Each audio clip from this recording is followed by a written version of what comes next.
तो अब हम आगे स्टार्ट करेंगे रूल नंबर 3। अगर rule number 1 and rule number 2 किसी भी एटम में आपका नहीं वैलिड है या नहीं काम कर रहा है तो रूल नंबर 3 पे जाएंगे। रूल नंबर 3 क्या बोलता है? Stability is directly proportional to maximum atoms complete your octet, यानी कि जितने एटम आपने रिजोनेटिंग स्ट्रक्चर आपने ड्रॉ किया है, अगर रूल नंबर 1 में नंबर ऑफ पाई बॉन्ड आपके इक्वल होंगे, 4 सेपरेशन आप डिसाइड नहीं कर पा रहे हो कि 4 सेपरेशन भी बराबर हो गए, तो what is the next one? तो नेक्स्ट वन यही बोलता है अगला रूल कि जो मैक्सिमम एटम होते हैं उनके ऑक्टेट आपके कंप्लीट होने चाहिए। एग्जाम्पल के थ्रू समझते हैं, ये एक दूसरे का रिजोनेटिंग आरएस है, ठीक है।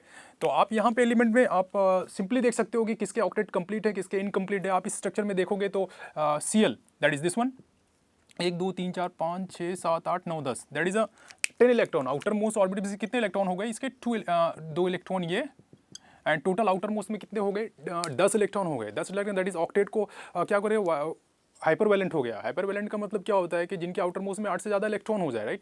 तो ये डी ऑर्बिट का एक्सपेंशन है एक्चुअली। ये कुलिन जो है एटम डी ऑर्बिट में एक्सपेंशन की वजह से अपने आउटर वैलेंसी में डी ऑर्बिट का इनहेलेशन करता है, जिसकी वजह से इसके आउटर मोस्ट में 10 इलेक्ट्रॉन हो जाते हैं। लेकिन यहाँ पे आप देखोगे तो इसके ऑक्टेट क्या है? इनकम्प्लीट है। कैसे? आप इसका स्ट्रक्चर ड्रॉ करोगे तो आपको ये दिखाई देगा 2 + 2 + 2, टोटल आउटर मोस्ट में कितने इलेक्ट्रॉन हुए? 6। 8 होने चाहिए थे। ऑक्टेट क्या है यहाँ पे? इनकम्प्लीट है। तो इसलिए इस रूल से हमें ये पता चल गया कि ये कंपाउंड लेस स्टेबल है और ये वाला मॉलिक्यूल, ये वाला कंपाउंड ज़्यादा स्टेबल है। एक्चुअली ये क्वेश्चन आप रूल नंबर 2 से भी कर सकते थे। रूल नंबर 2 चार्ज सेपरेशन को एक्चुअली बताता है, राइट।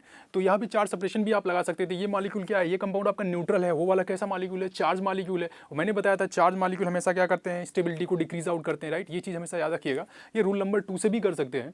एंड रूल नंबर 3 में ये आपको दिखाई दे रहा होगा कि ऑक्टेट इनकम्प्लीशन, ठीक है ना। तो ये ऑक्टेट इसका क्या है? इस कंपाउंड में कार्बन का जो ऑक्टेट है वो पूरा नहीं है, जबकि इसमें क्या है? पूरे तरह से सारे एटम्स के ऑक्टेट क्या है? पूरे पूरे कंप्लीट है, राइट।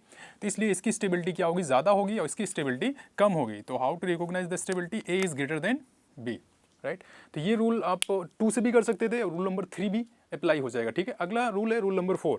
जो निगेटिव चार्ज है always more stable in more electronegative. जो निगेटिव चार्ज होना चाहिए, अगर आप चार्ज सेपरेशन करते हो तो जो निगेटिव चार्ज होना चाहिए वो हाईली इलेक्ट्रोनेगेटिव एलिमेंट पे जाना चाहिए, and positive charge is goes on a less electronegative element, right. Example के थ्रू समझते हैं तो ज़्यादा क्लियर होगा, ठीक है। यहाँ पे मैंने एक आरएस बना रखा है 2 कंपाउंड का।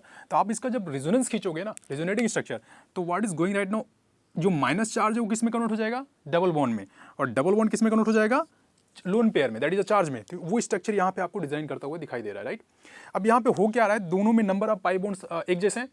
रूल नंबर 1, ठीक है, नंबर ऑफ पाई बॉन्ड एक था, यहाँ भी एक ही था। रूल नंबर 2 बोलता है कि charge separation, sir charge separation minus minus दोनों में सेम ही थे, आप नहीं बता सकते। ऑक्टेट सबके कंप्लीट है, आप देख लो, ऑक्सीजन के कंप्लीट है, कार्बन के भी कंप्लीट है। रूल नंबर 3 भी वैलिड नहीं है। रूल नंबर 4 यही बोलता है कि जो आपका माइनस चार्ज होना चाहिए वो हाईली इलेक्ट्रोनेगेटिव पे होना चाहिए, और जो ये हाईली इलेक्ट्रोनेगेटिव एलिमेंट पे एक्चुअली होना चाहिए, क्योंकि यहाँ तो पॉजिटिव चार्ज है ही नहीं, तो उसका डिस्कस ही नहीं करेंगे।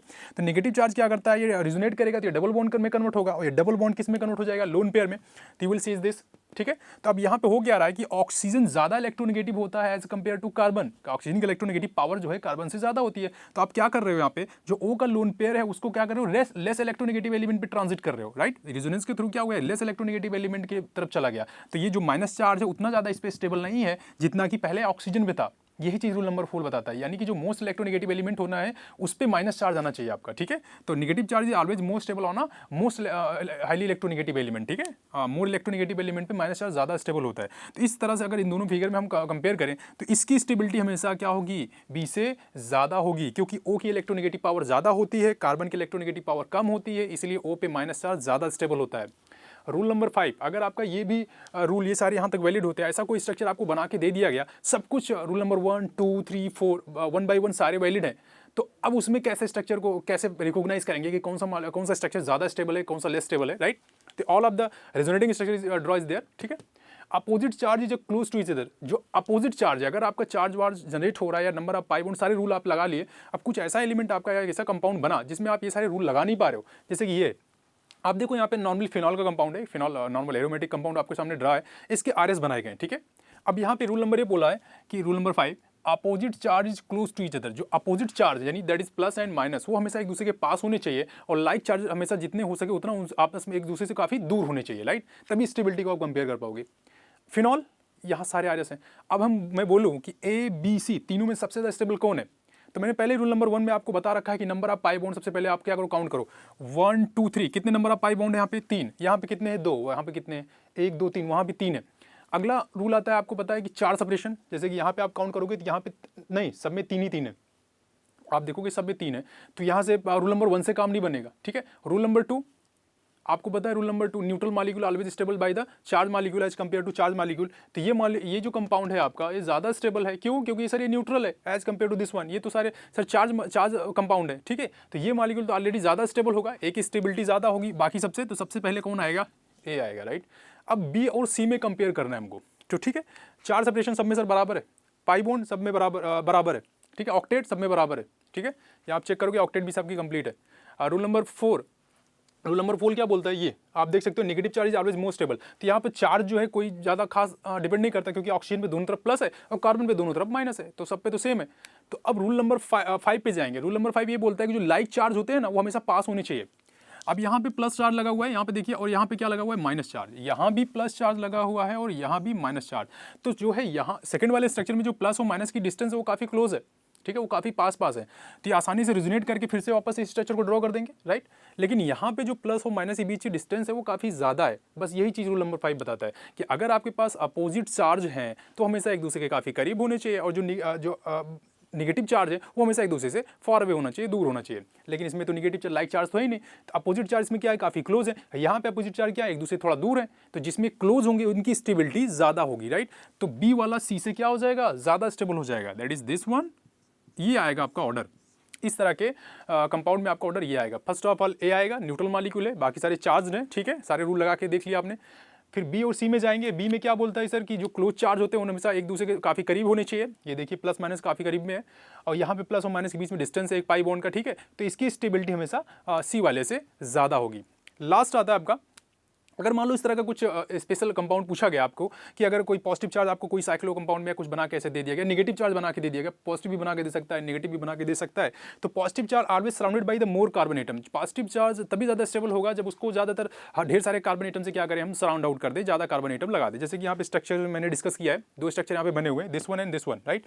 दोनों स्ट्रक्चर आप देख सकते हो, पाई बॉन्ड बराबर है, ऑक्टेट वही है, नंबर ऑफ 4 सेपरेशन सब कुछ आप लगा के देख लो, सारे रूल वैलिड है, बस सारे रूल वैलिड है। लेकिन अब इसकी सेपरेशन आप कैसे करेंगे, इसकी स्टेबिलिटी कैसे बताएंगे? सब तो वैलिड हो गया, तो हमें एक रूल नंबर 6 की जरूरत पड़ती है। रूल नंबर 6 ये बताता है कि जो पॉजिटिव चार्ज है ना, वो ज़्यादा सराउंड होना चाहिए, ज़्यादा लोगों से घिरा होना चाहिए, ज़्यादा एटम से घिरे होने चाहिए। अब देखिए यहाँ पे यू विल सी दिस, यहाँ पे आप देखोगे यहाँ पे कार्बन है, कार्बन के ऊपर प्लस चार्ज लगा हुआ है, ये कार्बन केवल एक ही कार्बन से कनेक्टेड है, लेकिन ये प्लस चार्ज क्या कर रहा है, यहाँ कार्बन से यहाँ कार्बन, यानी दो कार्बन से घिरा हुआ है। ये पॉजिटिव चार्ज जो है दो कार्बन से घिरा हुआ है, लेकिन यहाँ पे प्लस चार्ज केवल एक ही कार्बन है, वो कार्बन एक ही कार्बन से कनेक्टेड है, ज़्यादा लोगों से घिरा नहीं है। तो ये रूल यही बताता है कि अगर आपके पास पॉजिटिव चार्ज है तो ज़्यादा नंबर ऑफ कार्बन एटम से क्या करना चाहिए, घिरा होना चाहिए, जिसको हम इंडक्टिव इफेक्ट बोलते हैं। आगे चल के हम स्टेबिलिटी की बात करेंगे तो वहाँ पर चीज़ को डिस्कस करेंगे कि कैसे ये ज़्यादा स्टेबल होता है, राइट। तो ये जो प्लस चार्ज है ये ज़्यादा नंबर ऑफ कार्बन एटम से घिरा हुआ है, राइट। तो ज़्यादा नंबर ऑफ कार्बन एटम से घिरा है, इसकी स्टेबिलिटी ज़्यादा होगी और इसकी स्टेबिलिटी क्या हो जाएगी, कम हो जाएगी। यानी ए और बी में अगर देखोगे तो किसकी स्टेबिलिटी ज़्यादा होगी, एक ही, राइट। वो इंडक्शन की वजह से होता है, वो बाद में हम पढ़ेंगे कि इंडक्टिव इफेक्ट कैसे काम करता है। 1 by 1 रिलेटिव स्टेबिलिटी में जाएंगे और यहाँ से एक क्वेश्चन जरूर पूछा जाता है, बहुत इंपॉर्टेंट टॉपिक है ये, बेसिक्स है, सबसे बेसिक्स है। ये नॉर्मल चेन स्ट्रक्चर है जिसमें हम रिजोनेटिंग स्ट्रक्चर को डिस्कस करते हैं कि कौन से एलिमेंट्स कौन से ज़्यादा स्टेबल होते हैं, कैसे स्टेबिलिटी चेक करते हैं। 1 by 1 रूल अप्लाई करते हैं, ये नहीं कि रूल नंबर 4 पहले लगाएंगे, रूल नंबर 3, ऐसा बिल्कुल भी नहीं करेंगे। Rule number 1, 2, 3, 4 and go on, ठीक है। तो इस तरह से हम एक एक रूल करके लगाएंगे और कंपाउंड की स्टेबिलिटी चेक करेंगे। अगले सेशन में हम ये डिस्कस करेंगे कि इसके बहुत सारे एग्जाम्पल, बहुत सारे क्वेश्चन करने वाले हैं। अगले सेशन में हम क्वेश्चन को रखेंगे। तो आज का सेशन यहीं पे पूरा होता है, तब तक के लिए bye bye and take care.